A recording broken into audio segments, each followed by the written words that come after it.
ආයුබෝවන් යථාර්ථවාදීව ලෝකයේ දෙස බලන්නට සත්‍ය සිදුවීම් සම්පීඩනයක පුවත් දිගහැරුම ශ්‍රද්ධා රූපවාහිනී 630 ප්‍රධාන ප්‍රවෘත්ති විකාශය සමගින් මම ලකිඳුනුවංග ප්‍රථමයෙන් සිරස්තල.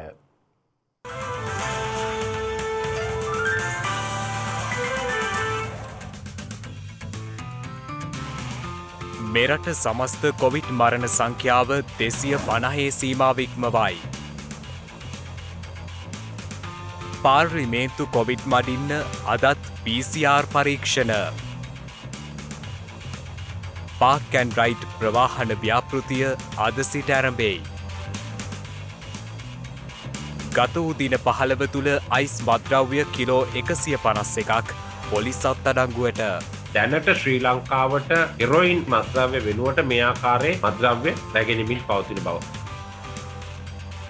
ලොව පුරා කොවිඩ් මරණ මිලියන 2 ඉක්මවයි.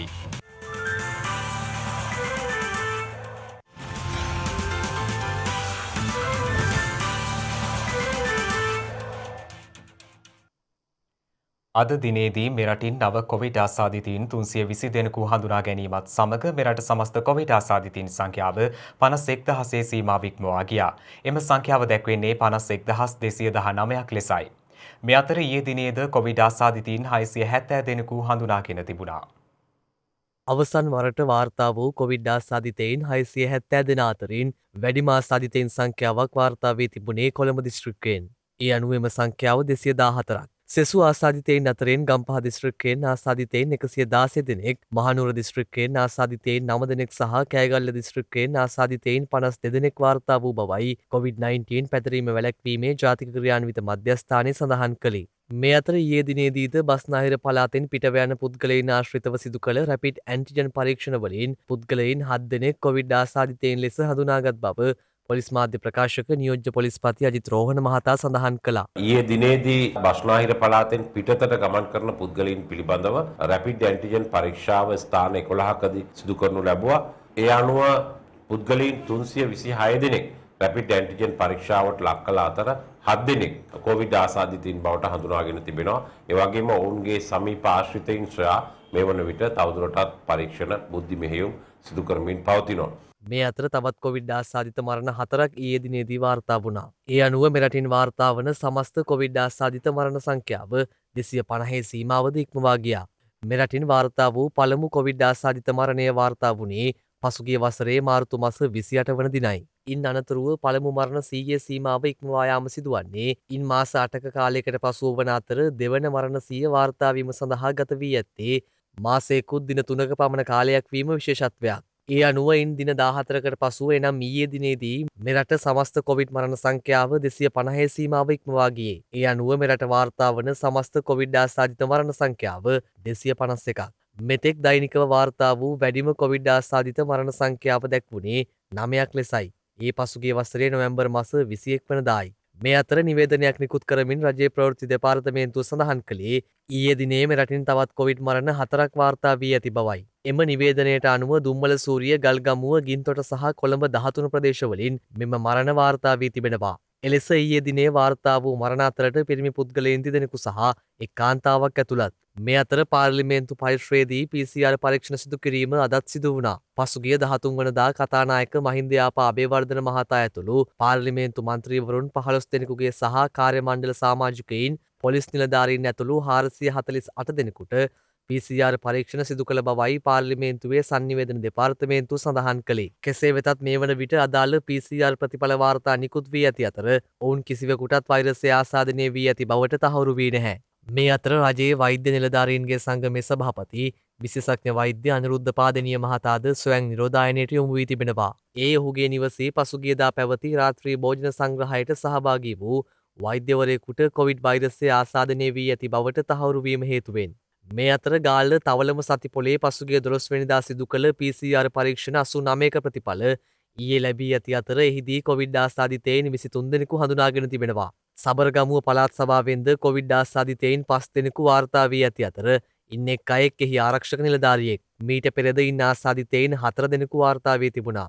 මේ වන විට වෛරසය ආසාධිතව රෝහල්වල ප්‍රතිකාර ලබන සමස්ත පුද්ගලයන් සංඛ්‍යාව 6709ක් වන අතර වෛරසය ආසාධිතව සිට සුවය ලැබූ සමස්ත පුද්ගලයන් සංඛ්‍යාව දැක්වෙන්නේ 44259ක් ලෙසයි. රෝහල්වලට පැමිණෙන රෝගීන් අතරින් කොවිඩ් ආසාදිතයින් වාර්තා වීම මේ වන විට සීඝ්‍ර ලෙස පහත වැටීමේ ප්‍රවණතාවක් දක්නට ලැබෙන බව වසංගත රෝග විද්‍යාංශය පවසනවා. එහි ප්‍රධානී විශේෂඥ වෛද්‍ය සුදත් සමරවීර මහතා සඳහන් කළේ මෙරට තුළ වෛරසය සමාජගත වීමක් මේ දක්වා සිදුව නොමැති බවයි. කොවිඩ්-19 රෝගීන් අපිට මේ අවස්ථාවේදී අපේ රට පුරා විවිධ ස්ථානවලින් හමු වෙනවා. මීට කලින් විශාල වශයෙන්ම අපිට හමු වුණේ බස්නාහිර පළාත විශේෂයෙන්ම කොළඹ මහනගර සභා සීමාව තුළ පමණයි. නමුත් විවිධ අවස්ථාවලදී විවිධ ස්ථානවලදී අපිට රට පුරාම මේ රෝගීන් හමු වෙනවා. ඒ වගේම කුඩා සහ විශාල පොකුරු වශයෙන් උත් හමු වෙන අවස්ථා තියෙනවා. ඒ වගේම අපි දකිනවා කාර්යාලවල ඒ වගේම අපි දන්නා හඳුනන අය තනින් තන මේ කොවිඩ්-19 රෝගයට ව්‍යාප්ත සාමාන්‍ය පොදුවේ ගොදුරුවීමක් අපි දකිනවා. මේ තත්ත්වය සමාජ ව්‍යාප්තියක්ද කියන ගැටලුව කෙනෙකුට තියෙන්න පුළුවන්. නමුත් මේ අවස්ථාවේදී අත් වශයෙන් මේ සතුටට කාරණයක් ඒ අපේ රටේ කොවිඩ්-19 රෝගය පාලනය කිරීම පිළිබඳව තියෙන සාර්ථක භාවයේ සංකේතයක් මේ හමු වෙන රෝගීන් අතිබහුතරය ඉතාමත්ම කිහිප දෙනෙක් හැරෙන්නට අනිත් සියලුම දෙනාගේ මේ රෝගයේ ප්‍රභවය අපිට අවබෝධයක් තියෙනවා. අපිට ඒ සඳහා ඉංගිය සහ ඒ තොරතුරු අපිට ලැබෙනවා. ඉතින් ඒ තත්ත්වයක් තුළදී කොවිඩ්-19 රෝගයේ සමාජ ව්‍යාප්තියක් නැහැ කියන දේ විශ්වාසයෙන් යුතුව අපිට මේ අවස්ථාවේදී ප්‍රකාශ කරන්න පුළුවන්. ඒ වගේම තමයි රෝහල් වලට පැමිණෙන රෝගීන් අතර කොවිඩ්-19 ආසාදිතයින් මේ වන විට ඉතාමත්ම ශීඝ්‍ර වශයෙන් අඩුවේගෙන යන ප්‍රවණතාවයකුත් අපි දකිනවා. ඉතින් මේ තත්ත්වයේදී ඉතාමත්ම වැදගත් වෙන්නේ මේ ලබාගත්තු පාලනය දිගින් දිගට මේ ආකාරයෙන් පවත්වාගෙන යාම. ඉතින් මේ තත්ත්වයේදී ජනතාවගේ සහයෝගය ඉතාමත්ම වැදගත් වෙනවා. සමහර අවස්ථාවලදී අපි දකිනවා PCR පරීක්ෂණ සඳහා ඉදිරිපත් නොවීම, ඒ ප්‍රතික්ෂේප කිරීම, ඒ සිදු නොකළ යුතු දෙයක්. ඒ සමහර විට තමුන්ටම කරගන්න හානියක් වෙන්න පුළුවන්. ඒ වගේම තමුන්ගේ පවුලේ අනිත් සමාජිකයින්ට කරන හානියක් වෙන්න පුළුවන්. මේ සමාජයට කරන හානියක් වෙන්න පුළුවන්.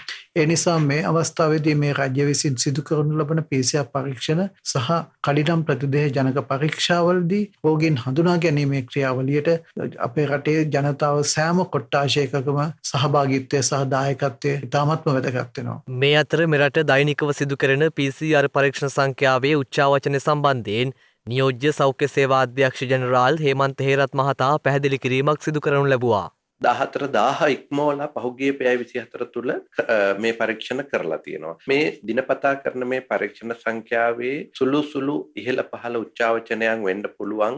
ඒක සාම්පල් ලැබෙන ප්‍රමාණය රසායනාගාර ගණනාවක මේක කරනකොට ඒ රසායනාගාරවල ඇතිවිය හැකි තාක්ෂණික ගැටලු මත කාර්ය මණ්ඩලයේ අඩු වැඩි වීම මත මේවා සිද්ධ වෙන්න පුළුවන්. නමුත් පහුගිය දින ගණනාවක් තුළ සති ගණනාවක් තුළම අපිට මේ සංඛ්‍යාව සමස්තයක් වශයෙන් 10,000න් ඉහළ පවත්වාගෙන ගියා. විශේෂයෙන් 12,000න් ඉහළ තිබුණා. සමහර දිනවල 17,000 දක්වා වැඩි කිරීමටත් පුළුවන්කම තිබුණා. ඉදිරියේදී තවත් මේ රසායනාගාර දියුණු කිරීමේ ක්‍රියාවලිය නොකඩවා කරගෙන යනවා. එහිදී අපිට මීටත් වඩා ප්‍රමාණයක් අවශ්‍ය වුණොත් කරගෙන යාම සඳහා හැකියාව තියෙනවා කියලා කියන්න පුළුවන්. කොවිඩ් පාලනයේදී අසීරු කාර්යභාරයක් ඉටු කරන පාර්ශවයන්ගේ චිත්ත ධෛර්යය බිඳ නොවැටෙන ආකාරයෙන් සියලු දෙනා කටයුතු කළ යුතු බව රජයේ වෛද්‍ය නිලධාරීන්ගේ සංගමය පවසනවා. එම සංගමයේ සභාපති විශේෂඥ වෛද්‍ය අනුරුද්ධ පාදේනිය මහතා ස්වයං නිරෝධායනය සඳහා යොමු කිරීම සම්බන්ධයෙන් සමාජය තුළින් මතුවන විවිධ මත පිළිබඳ පැහැදිලි කිරීම සඳහා කැඳවනු ලැබූ මාධ්‍ය හමුවකදී එම සංගමය මෙම අදහස් පළ කළේ. අපි දන්නවා මේකෙදී ප්‍රධාන කාණ්ඩ තුනක් මේ කාර්යයේදී තම දායකත්වය සපයනවා. ප්‍රධාන වශයෙන් රජය, ඊළඟට සෞඛ්‍ය අමාත්‍යාංශය, වෛද්‍යවරුන් ඇතුළු ඉතුරු කාර්ය මණ්ඩලය සහ මේ ජනතාව කියන ප්‍රධාන කාණ්ඩ තුන. එතකොට මේකෙදී මේ ක්‍රියාවලිය එකක් හරි ගැන ජනතාව තුළ සැකයක් කුකුසක් ඇති වුණොත් මේ සම්පූර්ණ කොවිඩ් පාලන ක්‍රියාවලියම බිඳ වැටෙනවා. එතකොට මේකෙදි ප්‍රධාන කණ්ඩායමක් තමයි මේ සෞඛ්‍ය කාර්ය මණ්ඩලය. ඔවුන්ටත් කොවිඩ් සම්බන්ධයෙන් තියෙන බලපෑම ඒ ලෙසටම තියෙනවා. නමුත් ඔවුන් වැඩිපුර රෝගීන් සමග ගැවසීමේ ප්‍රතිකාර කිරීමේ හඳුනා ගැනීමේ සහ වෙනත් රෝගවලට ප්‍රතිකාර කිරීමේ හේතුවෙන් ඔවුන්ගේ අවධානම සාමාන්‍ය කෙනෙකුට වඩා වැඩි අවධානමක් තියෙනවා රෝගය වැළඳීමට. වගකිය යුතු පුරවැසියන් වශයෙන්, වගකිය යුතු ආයතන වශයෙන් අපි දැනගන්න ඕනි මේ සෑම දෙනාගේම මානසික මට්ටම ඉහළ මට්ටමකින් තබා ගැනීමටත් ඔවුන් කරන ඒ කාර්ය අවඥාවට ලක් කරන්නේ නැතුව මේ සියලු දෙනාටම අවශ්‍ය සහයෝගය ලබා දීම තමයි අපි සෑම දෙනාම කළ යුත්තේ. කිසිදු විදියකින් අපි මානසික මට්ටම කඩා වැටෙන දේවල් මේ කොවිඩ් රෝගය පාලනය කිරීමට බාධා වෙන ආකාරයේ දේවල් සිදු නොකළ යුතුයි රටක් වශයෙන් පුරවැසියන් වශයෙන් සහ ආයතන වශයෙන්. එතකොට කොරෝනා වසංගත තත්ත්වයේ සෞඛ්‍ය සේවයේ තුල එහෙම නැත්නම් සෞඛ්‍ය සම්බන්ධයෙන් ඇතිලා තියෙන යුද්ධමය තත්ත්වයක්. එතකොට ඒකට නායකත්වයේ දෙන කණ්ඩායමක් හැටියට අපි දැනගෙන ඉන්නවා. අපි මේකෙදි කොරෝනා රෝගය බෝ වෙන්න පුළුවන්. අපිට කොරෝනා රෝගය වැළඳෙන්න පුළුවන්. ඒ වගේම කොරෝනා රෝගය නිසා අපි මිය යන්න පුළුවන්. එතකොට සෞඛ්‍ය සේවයේ සියලුම කණ්ඩායම් ඒ සඳහා සූදානමින් ඉන්නේ. ඒ වගේම අපි උපරිම උත්සාහය දරමින් ඉන්නවා සෞඛ්‍ය සේවකී කණ්ඩායම් වලට ඒ නායකත්වය දෙන ගම වෙන අනතුරුදායක තත්ත්වයන් ආබාධිත තත්ත්වයන් අවම කරගන්න. එතකොට මේවැනි වපසරියක අපි පොරොන්දු වෙනවා අපි රටට විශ්වාසයක් ලබා දෙලා තියෙනවා අපි ඒක සපත කරනවා. රාජ්‍ය වෛද්‍ය නායක සංගමයේ කිරිපිටි වලට එරෙහිව ගෙනියන සටන, දුම් වැටි වලට එරෙහිව ගෙනියන සටන, මත්පැන් වලට එරෙහිව ගෙනියන සටන, මත්ද්‍රව්‍ය වලට, ජාවාරම් කරුවන්ට එරෙහිව ගෙනියන සටන බිඳකින්වත් නතර කරන්න සූදානම් වෙන්නේ. කොළඹ සහ තදාසන්න ප්‍රදේශවල රථවාහන තදබදය අවම කිරීම සඳහා ක්‍රියාත්මක පාක් ඇන්ඩ් රයිඩ් නියමු වැඩසටහන අද ආරම්භ කෙරුණා. ඒ ජනාධිපති ගෝඨාභය රාජපක්ෂ මහතාගේ ප්‍රධානත්වයෙන්. මේ අතර දකුණු ආසියාවේ විශාලතම ටයර් නිෂ්පාදන කර්මාන්ත ශාලාව ඊයේ පස්වරුවේ ජනාධිපතිවරයා අතින් විවෘත කෙරුණා. කොළඹ නගරය ආශ්‍රිත වාහන තදබදයට පිළියමක් ලෙස පාක් ඇන්ඩ් රයිඩ් බස් රථ සේවාවේ පළමු අදියර අද ආරම්භ වුණේ මාකුඹුර බහුවිධ ප්‍රවාහන මධ්‍යස්ථානය කේන්ද්‍ර කර ගනිමින්. මෝටර් රථින් සහ යතුරුපැදියෙන් ගමන් ගන්නා මගින් සඳහා සුව පහසු ආරක්ෂිත පොදු ප්‍රවාහන බස් රථ සේවාවක් සැපීම මගින් කොළඹ සහ තදාසන්න නගරවලට ගමන් කරන වාහන සංඛ්‍යාව අඩු කිරීම මෙහි අරමුණයි. පරිසර දූෂණය වැයවන කාලය සහ මගින්ගේ මානසික පීඩනය අවම කිරීමද මෙයින් අපේක්ෂිතයි. ආසන ගණනට මගින් රැගෙන යාමට සුකෝපභෝගී බස් රථ පමණක් යොදා ගන්නා අතර අය කෙරෙන මුදල සාමාන්‍ය බස් රථ ගාස්තුව මෙන් දෙගුණයක් බවයි ජනාධිපති මාධ්‍යංශය සඳහන් කළේ. නැවතුම් පෙළ සීමිත සංඛ්‍යාවකින් පමණක් මගින් නංවා ගැනීම අඩු කාලයකින් ගමනාන්තය කරා ළඟාවීම ආචාරශීලී සුහදශීලී හා ආකර්ශනීය ප්‍රවාහන සේවාවක් සැපීම තාක්ෂණය උපයෝගී කරගෙන දිනපතා කෙරෙන පසු විපරම සහ ක්ලොක් වයිස් සහ ඇන්ටි ක්ලොක් වයිස් ගමන් මාර්ග දෙකක් ක්‍රියාත්මක වීම මෙම වැඩසටහනටම අයත් වනවා. මේ අනුව මගින්ට සිය මෝටර් රථය බහුවිධ මධ්‍යස්ථානයට අයත් රථගාලෙහි මුදල් ගෙවීමකින් තොරව නතර කර තැබීමට පහසුකම් සලසා තිබෙනවා. වැඩසටහනේ ප්‍රගතිය සැලකිල්ලට ගනිමින් වාහන නවතා තැබීමේ ඉඩ පුළුල් කිරීමට අපේක්ෂා කරන බවයි ජනාධිපති මාධ්‍යංශය සඳහන් කළේ. පෙරවරු 6 සිට පෙරවරු 8 සහ පස්වරු 4 සිට පස්වරු 9 දක්වා විනාඩි 15කට වරක් බස් රථ ධාවනය කරනු ඇති. පෙරවරු 8ත් පස්වරු 4ත් අතර කාලය තුල බස් රථ ධාවනය වන්නේ විනාඩි 25කට වරක් වන අතර දිනකට ගමන් වාර 64ක් සිදු කිරීමට නියමිතයි. වාහන නියාමන බස් රථ සේවා හා දුම්රිය මැදිරි හා මෝටර් රථ කර්මාන්ත රාජ්‍ය අමාත්‍යාංශය සහ ශ්‍රී ලංකා ගමනාගමන මණ්ඩලය එක්ව පොදු ප්‍රවාහන සේවාව ක්‍රියාත්මක කරනවා. ජාතික ගමනාගමන කොමිෂන් සභාව ශ්‍රී ලංකා පොලිසිය මාර්ග සංවර්ධනාධිකාරිය නාගරික සංවර්ධනාධිකාරිය සහ කොළඹ මහනගර සභාව යන ආයතනවල දායකත්වයේද ඊට හිමිව ඇති බවයි ජනාධිපති මාධ්‍යංශය සඳහන් කළේ. ඒ අනුව කොළඹ නගරය ආශ්‍රිත වාහන තදබදයට පිළියමක් ලෙසින් පාක් ඇන්ඩ් රයිඩ් බස් රථ සේවාවේ පළමු අදියර ජනාධිපති ගෝඨාභය රාජපක්ෂ මහතාගේ ප්‍රධානත්වයෙන් ආරම්භ වුණා.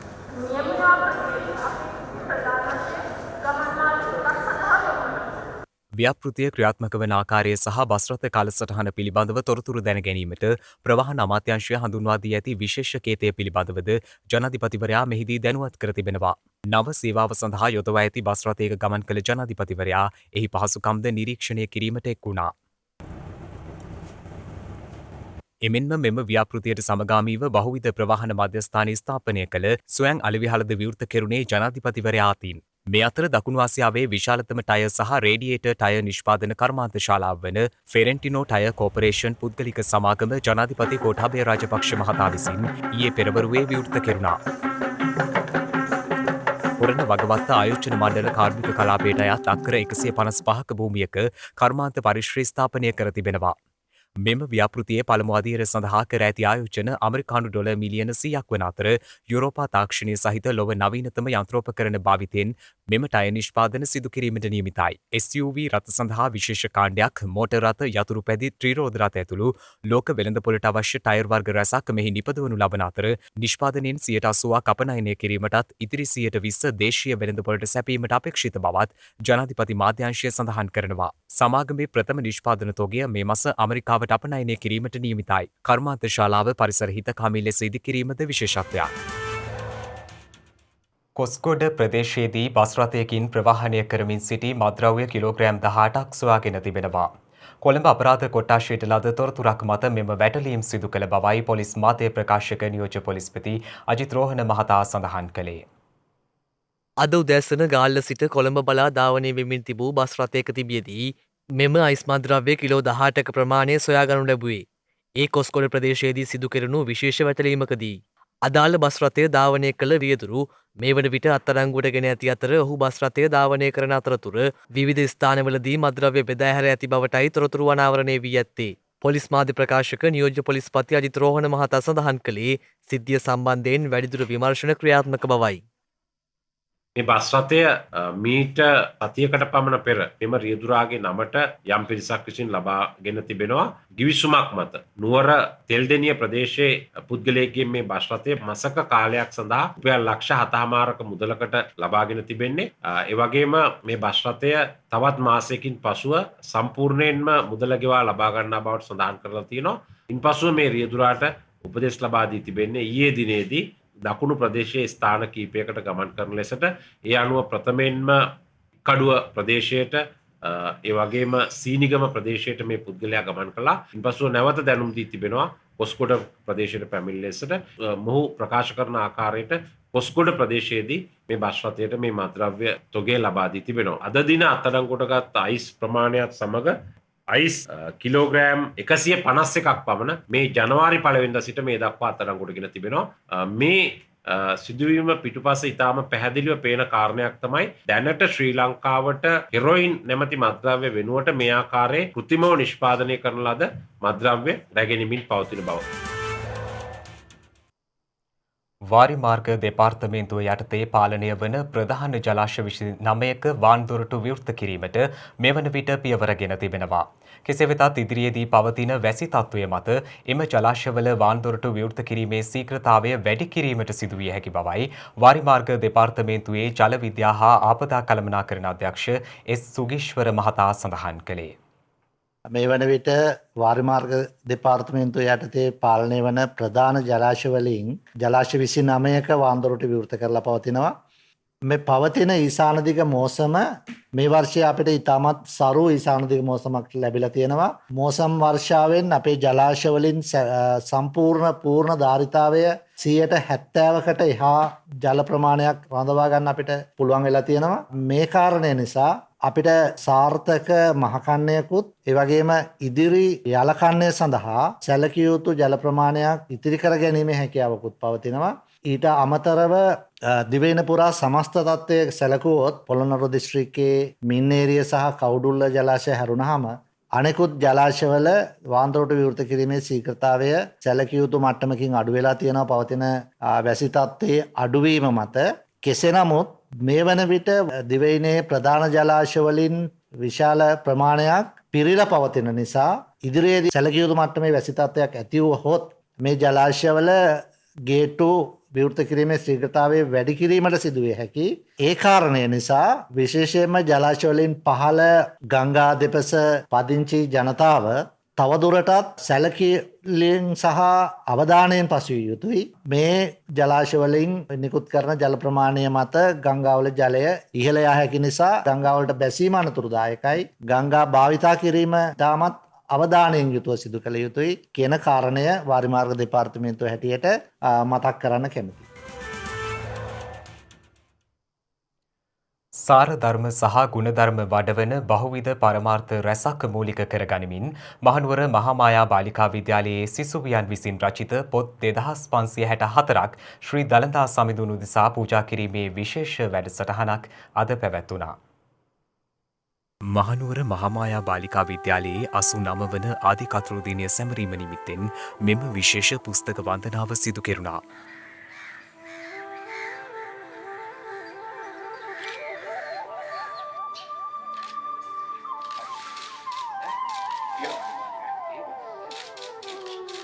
එහිදී මහාමායා බාලිකා විද්‍යාලයේ සිසුවියන් විසින් රචිත පොත් 2564ක් ශ්‍රී දළදා සමිඳුන් උදෙසා පූජා කිරීමයි සිදු කෙරුණේ.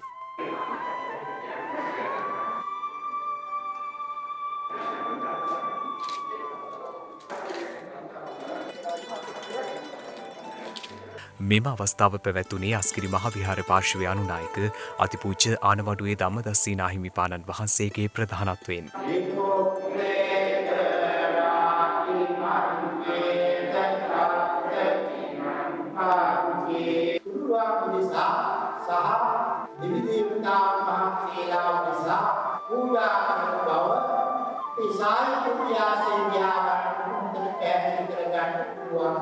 ශ්‍රී තනදා මාලිකාවේ දියවඩන නිලමේ ප්‍රදීප් නිලංග දෑල මහතාද මෙම අවස්ථාවට එක්ව සිටියා.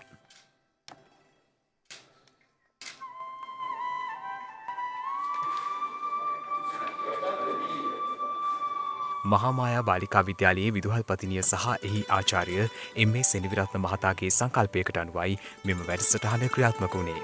අද දින ඉතාම වැදගත් දිනයක් මහාමායා බාලිකා විද්‍යාලයට. ඒට හේතුව ඊයේ දිනේට අපේ ඉස්කෝලේට අවුරුදු 89ක් පිරුණා. මේ 89 වෙනි සංවත්සරේ අපේ ඉස්කෝලේ අපි සමරන්න තීරණය කරා. හැමදාම අපි දරුවෝ ආදිකතෘන් පුදන්නේ අපේ විද්‍යාලයේ මල් වලින්. මෙවර අපි තීරණය කළා ඒ ආදිකතෘන් පොත් වලින් පුදන්නට කියලා. ඉතින් මහාමායා බාලිකා විද්‍යාලය ශ්‍රී ලංකාවේ තියෙන ප්‍රධාන පෙළේ බෞද්ධ බාලිකා පාසලක්. ඒ නිසාම ශ්‍රී බුද්ධ වර්ෂ 2564 වෙනි වර්ෂය නිමිති කරගෙන පොත් 2564ක් අපේ පාසලේ දියණිවරුන් ලියලා අද දිනේ සිදු කළේ දලදා හාමුදුරුවන්ට ඒ පොත් පූජා කරන එක තමයි මේ උදේ සිද්ධ වෙච්ච කාරණා. මේ තරම් පොත් සංඛ්‍යාවක් ලෝකයේ කිසිම තැනක ලියවිලා නැහැ. අපි පුංචි දුවලා ඒ තරම් දක්ෂයි. එක වසරේ ඉඳලා 13 වසර වෙනකන් අපි දුවලා පොත් ලිව්වා වගේම අපේ විදුහල්පතිනි තුමියත් පොතක් ලිව්වා. ඊළඟට ආචාර්ය මණ්ඩලයේ සාල පිරිසක් පොත් ලිව්වා දරුවන්ට ආදර්ශ සපයමින්. ඒ වගේම දෙමාපියනුත් ආදි ශිෂ්‍යාවනුත් එකතු වෙලා මුළු පාසල් ප්‍රජාවම එකතු වෙලයි දළදා වහන්සේ වෙනුවෙන් මේ පූජාව අපි අද කරන්නේ. මේ කාලේ ක්‍රීඩා උත්සවවත් වෙන කිසි දෙයක් පැවැත්වෙන්නේ නැති නිසා අපි දරුවන්ගේ විවේක කාලයට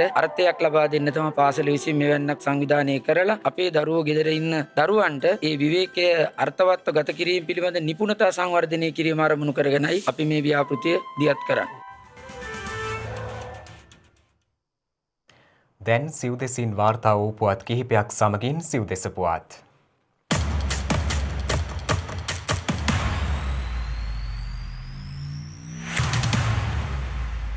ස්වාමින් වහන්සේලා වැඩවාසය කරන ස්ථාන හා ඇතැම් නිවාස වෙත පැමිණ පාදයේ ආබාධයක් යැයි පවසමින් මුදල් රැස් කිරීමේ ජාවාරමක නිරත වන අඹුසැමි යුවලක් පිළිබඳ තොරතුරු අනාවරණය වී තිබෙනවා. ඒ ඔවුන් පසුගියදා කොස්කොඩ වතුරවෙල ස්වර්ණගිරි සේනාසනයේ ආවාසගයේහි තබා තිබූ ආධාර මුදල් කැටය සොරකම් කොට පලා යන ආකාරය එහි සවිකර තිබූ CCTV කැමරාවල සටහන් වී තිබීමත් සමගයි. ස්වාමීන් වහන්සේ වෙත පැමිණ තම පාදයේ ආබාධය ගැන පවසා එම ප්‍රතිකාර කටයුතු වලට මුදල් ආධාරයක් ලබා ගන්නා අතරතුර මොවුන් විසින් මෙම සොරකම සිදු කරන ආකාරය එම කැමරාවල සටහන් වී තිබුණේ මේ ආකාරයෙන්. කෙසේ වෙතත් මොවුන් දෙදෙනා සොයා කොස්කොඩ පොලිස් ස්ථානයෙන් විශේෂ මෙහෙයුමක් ක්‍රියාත්මක කර ඇති අතර තොරතුරක් ලද කෙනෙකු වේ නම් ළඟම ඇති පොලිස් ස්ථානයට දැනුම් දෙන ලෙසයි පොලිසිය මහජනතාවගෙන් ඉල්ලා සිටින්නේ.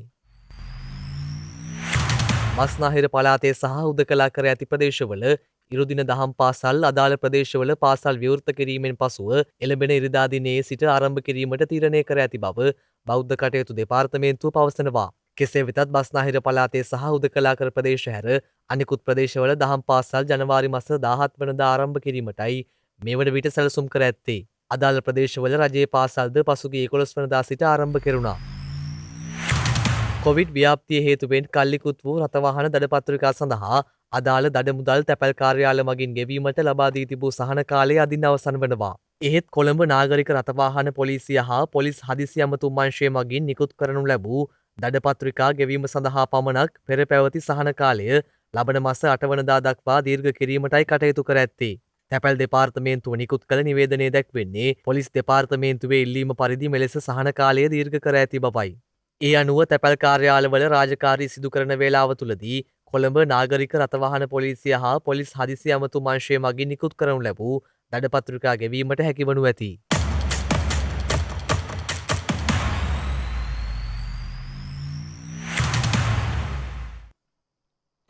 පරාර්ථය වෙනුවෙන් යහපත් අරමුණක් සිතෙහි තබාගත් මිනිස්සෙකු ගැනයි මේ කියන්න යන්නේ. ලෝකය යහපත්ව වෙනස් කිරීමට ඔහු සිදු කළේ යහපත් විප්ලවයක්. ඉන්දියාවේ කර්නාටක ප්‍රාන්තයේ නිව්පදාපු ගම්මානයේ ජීවත් වූ කෙනෙක් තමයි හර්කෙලා හජබ්බා. මහපාරේ වාහන අතර සැරිසරමින් අව්වත් වැස්සත් මේ සියල්ල විඳදරා ගනිමින් ඔහු රැකියාවක් සිදු කළා. ඒ තමයි පාරේ යන්නේ අයට දොඩම් විකිණීම. ගමේ සිට කිලෝමීටර 25ක් පමණ දුර ගෙවාගෙන නගරයට ඇවිත් තමයි ඔහු මේ විදියට Tamanගේ රැකියාව සිදු කළේ. ඔහු කිසිම දිනයක පාසලකට ගිහින් නැහැ. මේ නිසා තමයි ඔහුට මේ දොඩම් විකුණන රැකියාව සිදු කරන්න වෙන්නේ. මේ අතර දිනක් ඔහු අසලට පැමිණි විදේශික යුවලක් ඔහුගෙන් දොඩම් මිලදී ගන්නට ඇසුවත් ඉංග්‍රීසි භාෂාව නොතේරීම නිසා හර්කෙලාට ඒ කිසිවක් තේරුම් ගන්නට පුළුවන් වුණේ නැහැ. ඔහුට ඒ වෙලාවේ හිතුණා පුංචි ඉංග්‍රීසි වචන කිහිපයක්වත් Tamanට තේරුම් ගන්න බැරි නිසා Taman අපහසුතාවයට පත් වුණා කියලා. ඒ වෙලාවේ ඇති වුණ ඒ සිතුවිල්ල පසු කාලීනව සුවිසල් විප්ලවයකට මඟ කියා දෙන්නට උනා. Taman එදා මුහුණ දුන් සිදුවීම වෙනත් කෙනෙක්ට සිදුවනු දැකීමට හර්කෙලා අකමැති වුණා. අන් අය වෙනුවෙන් ඔහු විප්ලවයක් කරවන්නට උනා. ඒ සමාජය වෙනස් විය යුතුයි යන මතයේ සිට නෙවෙයි. සමාජයට වෙනස් වන්නට නොහැකි නම් Tamanට වෙනස් විය හැකි බව සහ ඒ තුලින් සමාජය නිවැරදිව වෙනස් කළ හැකි යන මතයේ සිටයි. ඔහුට රැකියාව ලෙස මහපාරේ දොඩම් විකිණීම හැර වෙනත් විසඳුමක් තිබුණේ නැහැ. Taman දොඩම් විකිණීමෙන් උපයා ගන්නා මුදලින් ඔහු යම් මුදලක් දිනපතාම ඉතිරි කරන්නට උනා. ඒ පාසලක් ගොඩනැගීමේ සිහිනයද සිතෙහි තබාගෙන 1999 වසරේදී හර්කෙලාගේ සිහිනය සැබෑවීම ආරම්භ වුණා.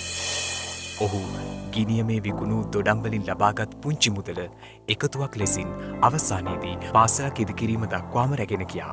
ගමේ අවිධිමත් පාසලකට අනුබද්ධ ලෙසින් ඔහු මුලින්ම ආරම්භ කළ පාසලට ඉගෙන ගැනීමට පැමිණියේ දරුවන් 28 දෙනෙක් පමණයි.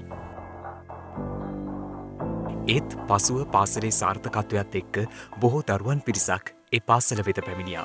ඒ සමග තම පාසලේ ඉඩ පහසුකම් වැඩි දියුණු කළ යුතු බව හර්කෙලාට වැටහෙන්නට උනා. ඔහු තවදුරටත් දොඩම් විකුණමින් මුදල් ඉතිරි කරන්නට උනා. ඔහුගේ උදාර අරමුණ ගැන පැහැදුණු මිනිස්සු ඔහුට උපකාර කරන්න පටන් ගත්තා. අද වෙනකොට ඔහු තම ගමට සියලු පහසුකම් සහිත අංග සම්පූර්ණ පාසලක් ගොඩනගා දී තිබෙනවා. එය මේ වන විට රජයට අයිති පාසලක්. දැන් හර්කෙලාට සමාජයෙන් හිමිවන්නේ ඉහළ පිළිගැනීමක්. ඔහු පසුගිය වසරේදී ඉන්දියාවේ පද්මශ්‍රී සම්මානයෙන් පිදුම් ලබන්නේ ඔහුගේ පරාර්ථ සේවය වෙනුවෙන්. කිසිදු බලාපොරොත්තුවක් නොමැතිවම අන් අයට යහපත් දේ ලබා දෙන්න, පරාර්ථය වෙනුවෙන් කැපවී අන් අයගේ සතුට වෙනුවෙන් පෙනී සිටින්න.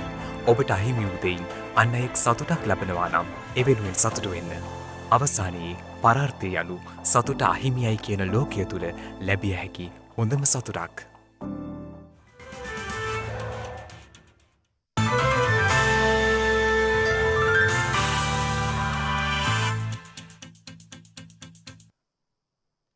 අවධානය විදෙස් පුවත් වෙත. COVID-19 වෛරසය හේතුවෙන් ලෝපුරා වාර්තා වන කොවිඩ් මරණ සංඛ්‍යාව ලක්ෂ 20 සීමාව ඉක්මවා ගොස් තිබෙනවා. මේ අතර ලබන 20 වනදා ඇමරිකා එක්සත් ජනපදයේ 46 වන ජනාධිපතිවරයා ලෙස දිවුරුම් දීමට නියමිත ජෝ බයිඩන් විසින් කොවිඩ් වෛරසයෙන් පීඩාවට ලක් වූ ඇමරිකානු ආර්ථිකය පණ ගැන්වීමේ දැවැන්ත සහන පැකේජයක් ප්‍රකාශයට පත් කර තිබෙනවා. ඒ අනුව දිවුරුම් දීමට නියමිත ඇමරිකානු ජනාධිපති ජෝ බයිඩන් විසින් ඩොලර් ට්‍රිලියන 1.9ක එම සහන පැකේජයෙන් ඩොලර් ට්‍රිලියනයක් ඇමරිකානු ගෘහස්ථයන් වෙත වෙන් කර ඇති අතර එහිදී සෑම ඇමරිකානුවෙකුටම ඩොලර් 1400ක ඍජු ගෙවීමක් සිදු කරනු ඇති. එසේම කොවිඩ් එන්නත්කරණය සඳහා ඩොලර් බිලියන 415ක් වෙන් කර ඇති අතර කුඩා ව්‍යාපාර සඳහා වෙන් කර ඇති මුදල ඩොලර් බිලියන 440ක් බවයි විදෙස් මාධ්‍ය වාර්තා කළේ. ජෝ බයිඩන් ජනාධිපති ධූරයේ දිවුරුම් දුන් පසු අදාළ සහන පැකේජය ඇමරිකානු කොංග්‍රස් මණ්ඩලයේ අනුමැතිය සඳහා යොමු කිරීමට නියමිතයි. දිනක සටහන් නිමවන්නට මත්තෙන් හෙට දවසේ වැදගත්කම ගැනයි මේ අවධානය.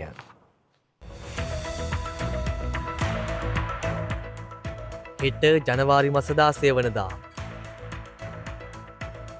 19 වන සියවසේ මැද භාගයේදී පහළ වූ රට දැය සමයට මහෝපකාරී වූ ශ්‍රේෂ්ඨ ගණයේ යුගපුරුෂයෙකු වූ ශ්‍රීමත් අනගාරික ධර්මපාලතුමා සිරි දේවමිත්ත ධර්මපාල නමින් පැවිදි බිමට එළඹ අධිශීල උපසම්පදාව ලබා ඇත්තේ 1933 ජනවාරි මාස 16 වන දිනයි.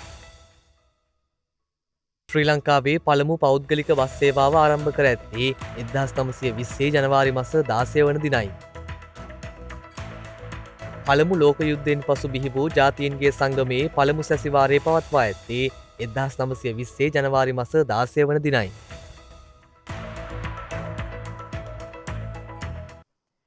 ඒ සමගින් ශ්‍රද්ධා ප්‍රධාන ප්‍රවෘත්ති විකාශය නිමාවට පත්වනවා. හමුවෙමු හෙටත් සවස 6:30ට. තෙරුවන් සරණයි. නමෝ බුද්ධාය. මෙවැනි වැදගත් පුවත් නැරඹීම සඳහා ශ්‍රද්ධා TV News YouTube චැනලය සබස්ක්‍රයිබ් කර සීනුව සලකුණ වන්න.